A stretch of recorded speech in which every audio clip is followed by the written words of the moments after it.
practice 3.5, we're going to look at the last component of health-related fitness, which is body composition. So if we look at your whole body and what it's made out of, what it's comprised of hundreds of different things, right? We've got the little minerals from the foods we ate. We got the nerves, nervous tissue. We've got blood vessels. We've got our organs and our guts. We got bone tissue, brain tissue, skin, and hair and teeth and all that stuff. We also have muscle and fat. So we typically, when we think about body composition, we think about the lean tissue, which is muscle and your bone and your blood vessels and all that stuff, and then your fat or your adipose tissue. So if you ever had a body fat analysis done, we can do that in different ways, right? There might be the hydrostatic weighing. You go underwater. You may have a bod pod where you sit in this little pod. Maybe most of us are more familiar with maybe skin fold calipers or some sort of bioelectrical impedance. So if you've ever had those done, you get an analysis of kind of what your body fat percentage is. And what we're really looking at is the percent of our stored body fat and then our lean tissue. So men and women are slightly different in the composition of our body. But if you look, our other tissue, right, that's your organs and whatnot, proportionally that's pretty much the same. If we look at bone density, men have a slight more dense, larger skeleton than women. If we look at storage fat, right, the amount of healthy storage fat is pretty much the same for both men and women. Where we see some differences here is in essential fat. Women have about 4 times as much essential fat than men. Men's essential fat is about 3 to 4%, and women is about 12 to 13%. Another difference we see because of the influence of testosterone is muscle mass. Men typically have a higher muscle mass, especially in upper body. Lower body, like in the legs, it's actually pretty proportional between men and women. So if you've ever had bioelectrical impedance done, these are pretty cheap. Right? You may have a scale you stand on, but basically you enter your biometrics, your age, your height, your weight, your gender, your activity level into this, and you hold on to these little silver sensors, or you might stand on silver sensors, and then it's going to kick out an estimated body fat percent. This is probably one of the least accurate forms of body composition. However, it is cheap and easy and accessible compared to like a bod pod or hydrostatic weighing or DEXA. So if you were to have a body composition analysis done, you get some percentages. And according to the American Council of Fitness, ACE, that'd be American Council of Exercise,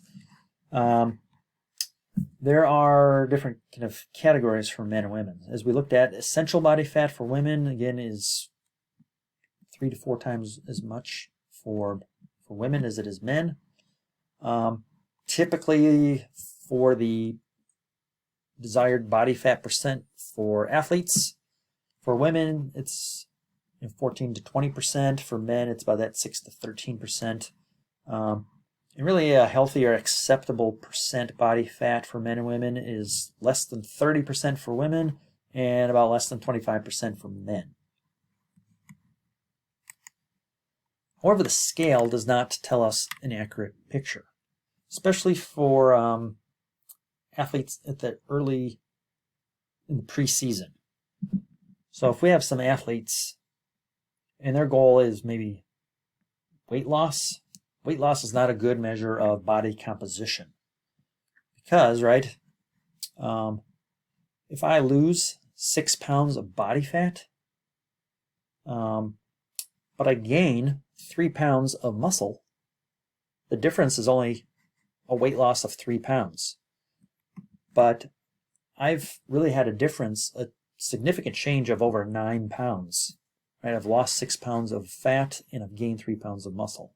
And that is a huge transition within my body. So the scale is really not a great indicator of body composition or health for that matter. Again, I didn't really know this until I got to college.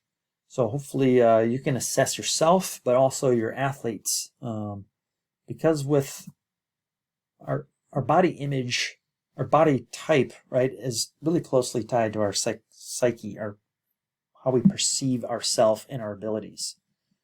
So if we really have a better understanding of our body, I think we can have a better understanding of ourselves and our potential. So there's three this is on a continuum, but there's really kind of three landmarks within that continuum of body types. And one of them is called an ectomorph. And if you look here, an ectomorph is very thin, lightly muscled in appearance. They don't really get a whole lot of muscle mass. They might get a little more muscle definition, muscle tone, but they're not going to get huge, ripped, bulky, like other people might respond to. Likewise, they may have a really high metabolism. They can eat a bunch of food and they really won't gain a bunch of weight. Now, I identify myself as an ectomorph. I can eat like a whole pizza and really not see any weight gain. I have always had a kind of a thin, kind of skinny appearance, partly because I have type 1 muscle fibers, short muscle fibers, and I'm an ectomorph. Kind of on the other end of that continuum would be the endomorph.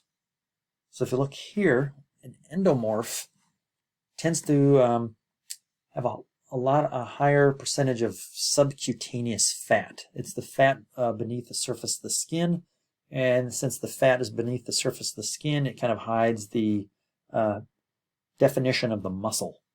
So these individuals can be very strong, but they don't look very muscular because of the subcutaneous fat. This fat tends to be more around the butt, hips, and thighs. It tends to be a softer type of fat, and it tends not to promote cardiovascular disease as much. It can still promote other joint issues and stuff later in life, but and then there's the mesomorph. The mesomorph would be kind of right in the middle of the continuum. These individuals have more visceral fat. It's the fat underneath the muscle. Therefore, there's less subcutaneous fat, so you can see the muscle definition through the skin much easier. These individuals tend to have, they look more muscular. They probably have more of the type 2B, type 2A muscle fibers. When they gain weight, it's more around the belly.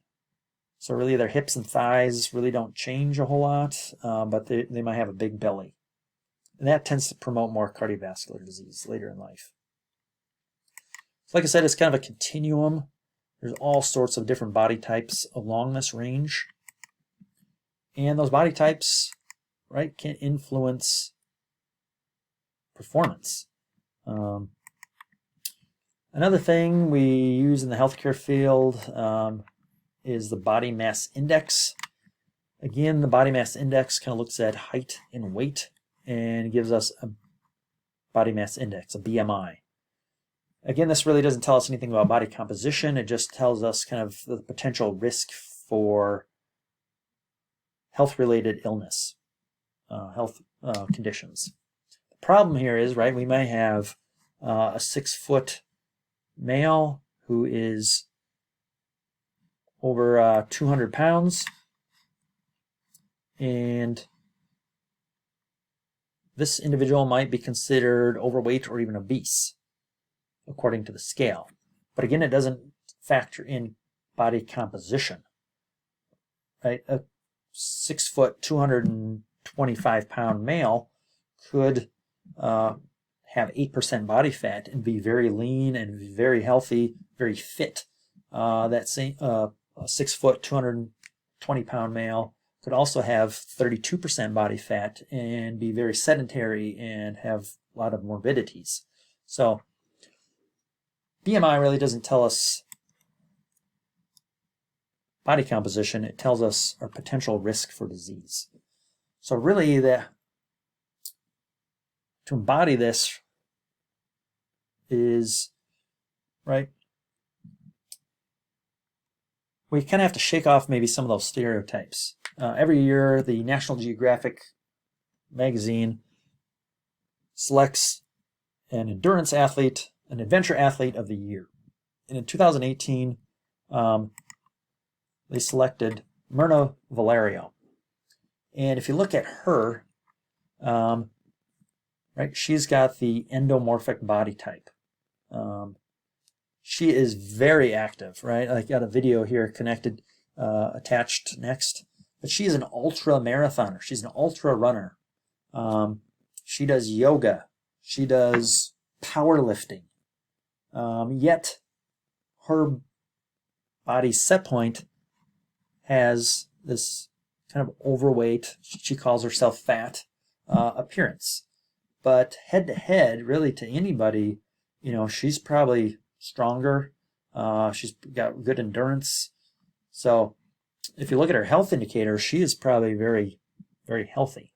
So don't let somatotype pigeonhole a person into performance, especially as a coach. And especially if you're working with high school or even junior high, I would say even college athletes, right, who are very self-conscious about their appearance. We can maybe see past some of those things and see their potential more than the weight on the scale.